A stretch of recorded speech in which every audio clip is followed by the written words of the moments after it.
Low turnout at a hearing for a toll lane on I-85 is a disappointment to the Georgia Department of Transportation.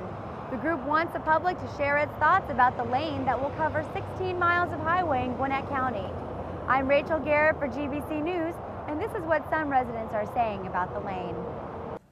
I would very much like to be able to access the HOV lane because I very rarely have somebody with me, and I'd be willing to pay for that because it would speed traffic up. And I don't like toll roads.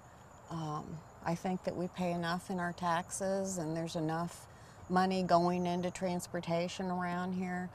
I think what they need to be looking at is 316. The DOT wants drivers to have an option to cut down on their travel time in the busiest part of I-85. The plan is to convert the HOV lane to a toll lane, which will be called an HOT lane. Terry Pope is a communications officer for the Georgia Department of Transportation. She says the toll lane will accomplish 3 goals. It helps you be able to continue to use the HOV lane for free, helps you get there faster, helps congestion, helps clean air. It really helps everything. Pope says the DOT received a grant from the Federal Highway Administration specifically for this project, which allows the department to keep the same infrastructure rather than the more costly process of adding a lane.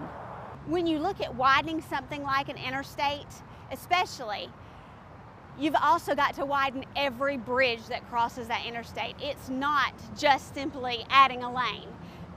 Nothing is that simple with transportation infrastructure.